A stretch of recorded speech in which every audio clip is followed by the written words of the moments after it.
Here is a quick video of me kind of just explaining the Black Box project and some of the significant details. So as you heard, this is called the Black Box project.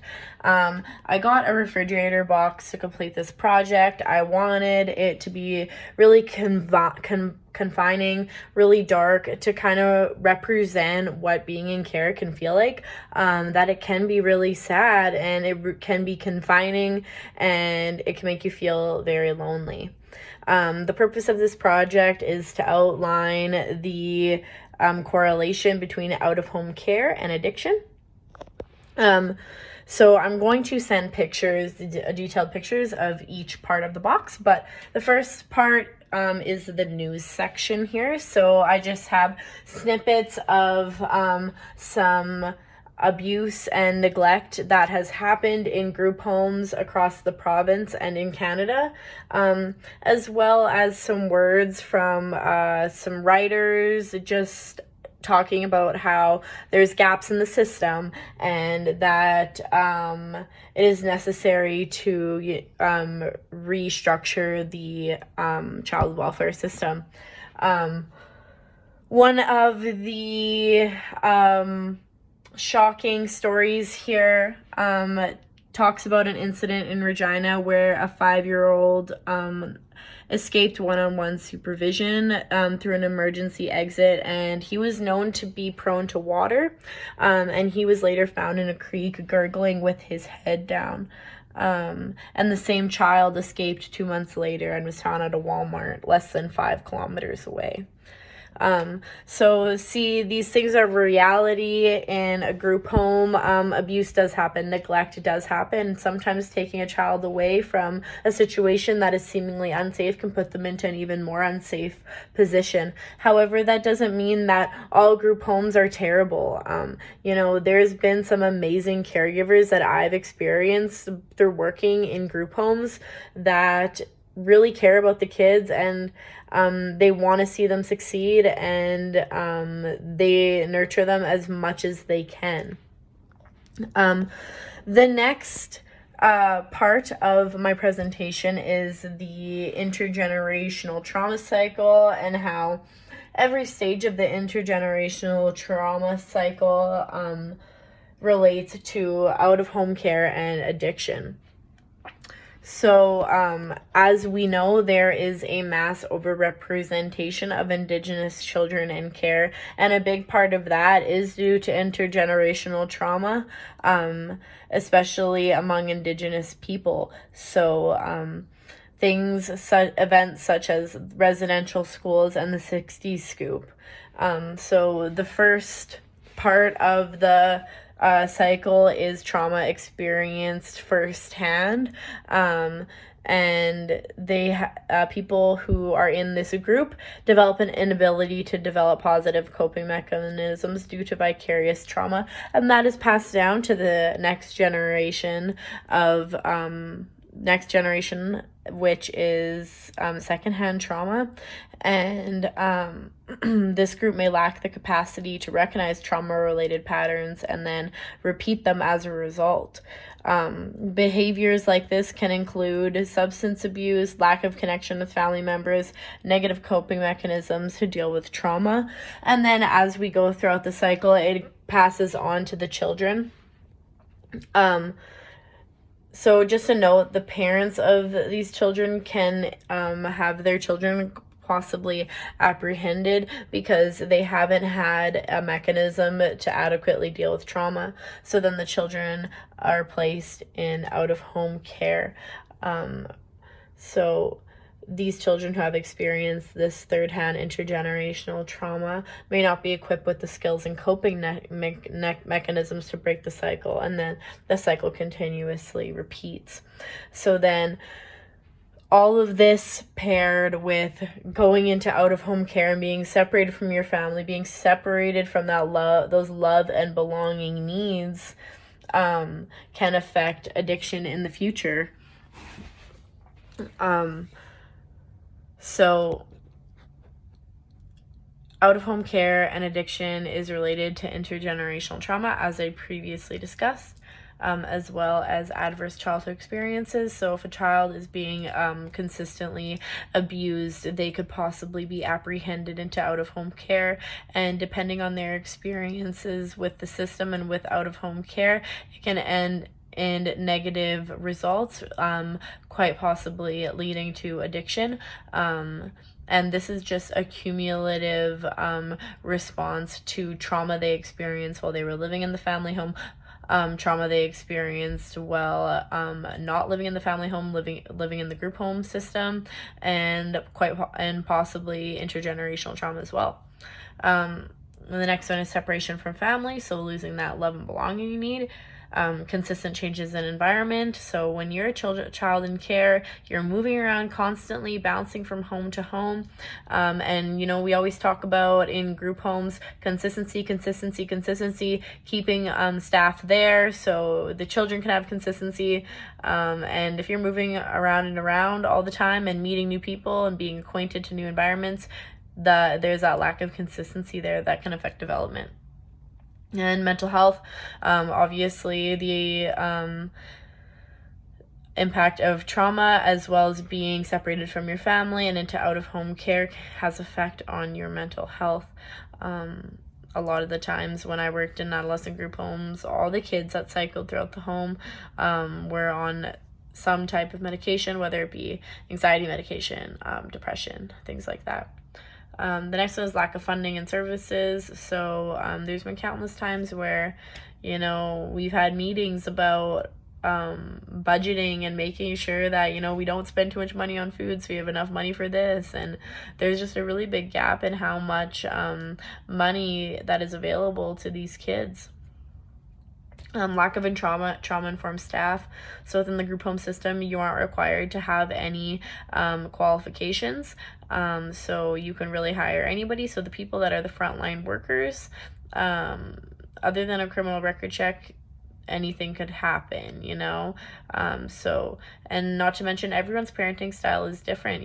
Some people, it might have been normalized to raise your voice at your children, but raising your voice is not always a good option for a child who has experienced trauma, and somebody who is kind of in their parenting ways and who isn't trauma informed isn't going to know that, and they're going to end up doing more harm than good to the child. And then the next one is societal norms. So, the typical family, normal would be a nuclear family. So a mom and a dad, and then maybe a brother and sister too. And, a child in care might not realize it when they're younger, but as they grow older, they're going to be saying, hey, I'm different. And it can either have a positive or negative effect, realizing that you don't have a mom and dad, or you have supervised visits with your mom and dad is different, and sometimes that's a hard thing to accept. And it can in fact affect children in ways that are unknown until the realization occurs. The next part to my project is social work implications. So social work implications on a micro, meso, and macro scale. So micro social work practice begins and ends with the client. As practitioners and frontline workers, we can collectively work to support and nurture the children and youth that we serve. So in the little bubbles, I just wrote a couple things that I thought would be beneficial to each one of the different sections. So in micro practice, I view that as enhancing relationships because you're working frontline with the individual. So I'll just explain a couple of the points that I have on the side of the box. So one of them is building the child's interests. So giving them, that sense of motivation, that place that they can look forward to, an interest that, you tell them that they're good at and that they should pursue. And so that gives them something to look forward to. The one girl in my group home is really into art. So we encourage that in her, encourage her to draw, things like that. So the next one is actively listen to family memories. So, you know, when the kids talk about their memories with mom and dad when they used to live in the family home, you know, don't dismiss those. You got to actively engage in those, because that's their connection to love. That's their connection to belonging. Just because your own personal bias thinks, oh, like they're not good parents or something, doesn't mean that that's what the child thinks. That's your own personal opinion. So the next one is be cautious not to overwhelm. I've seen it where there's been kids, you know, they're in speech therapy, they're in play therapy, they're in art therapy, and like they're in all the therapies, and they're getting assessed. It can be easy to think that that is helpful, but, you know, it can also be really overwhelming for a kid who really just at the end of the day needs to learn how to be a kid and learn how to have fun and participate in fun activities. And then we'll move on to mesopractice. So mesopractice explores barriers in creating a sense of community for the child and identifies community resources for the child. So mesopractice, building community. So I have just ask, ask your supervisor, ask other support systems out in the community what's available for the child and what you can get them involved with to help them succeed. Be patient with the child if they're not ready and they're not ready to, get involved in the community and being social and stuff, because it takes time. You also need to remember to put your personal biases aside and remember that the child, that you want to give them autonomy and it's their choice what they want to do and how they want to go through the group home kind of system, because it takes a different toll on everybody that's within the system and their personal situations. And then as for macro practice requires practitioners and frontline workers to challenge and advocate for their clients in order to ensure the best possible care. So I kind of think this is like definitely social work where you have the power and authority within you to advocate for your client. So it's important to, consult with coworkers and seek out expert opinions so you can be informed and knowledgeable and educated on what you're doing in order to advocate in a way that's going to best benefit the client. We'll simultaneously question the system that you're working in and question, how the system marginalizes people and how that manifests into not only your professional work but the life of your client as well.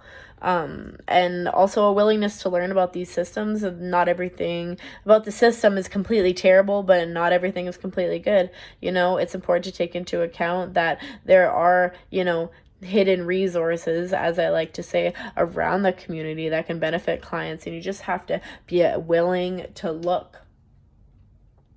And then the last part of my project talks about the fight, flight, or freeze response. So it talks about that when addressing stress responses in children, it is important to recognize the signs that may trigger escalation and reinstate feelings of trauma. As a practitioner, when working through stress responses with the child, it is important to be aware of your mood, attitude, and motivation. So when you're working with little kids or working frontline with little kids, your attitude and your mood tells a lot about your composure. Your attitude and your mood can affect if you go in with which clenched fist or open fists. Attitude is a habit of thought and a way you think about others, and you can control that. Same with mood. It's a state of feeling, and you control it. You control your impulses and how they affect you.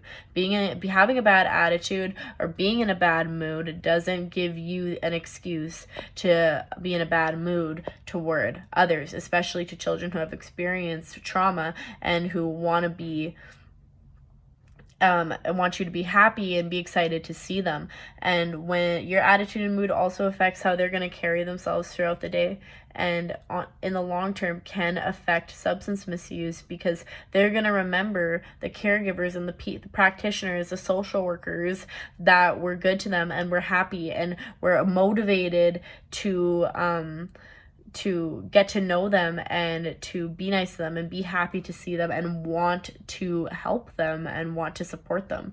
As I just said, motivation, it's a reason why you do the things you do. It's a reason why you help these kids so they can grow up and they can have positive, successful experiences. So, I asked a question at the bottom: what encourages you to keep going? What drives you to do the work that you do? And, for me to go into social work practice, it means that I can have an impact on somebody's life, whether it be big or small, and just do something because I am privileged and I'm allowed to do all these things. I've had all these great opportunities. I've experienced bad things in my life, but there's people who haven't had the opportunities to, be able to have the opportunity to go to university, for example. And, I feel like giving that to others is really important. And then anyways, so the very last part of my project is there's a bunch of words written all over the box. So one section of the words is things that I've heard kids say at the group homes. So I hate you, nobody listens to me, you're pissing me off, things like that. There's a couple here that say things that I've read in books about the kids. So prone to outbursts, uncontrollable tantrums. And then some other things that I've heard along the way. So somebody read the damn communication book because nobody is on the same page. And, I've been working 6 days a week at $15 an hour and I still have a second job. Things like that. And then I have some characteristics here, both positive and negative, of what a children in care's character traits or what they might be feeling. So, for kind of negative geared ones, lonely, being angry and being overwhelmed.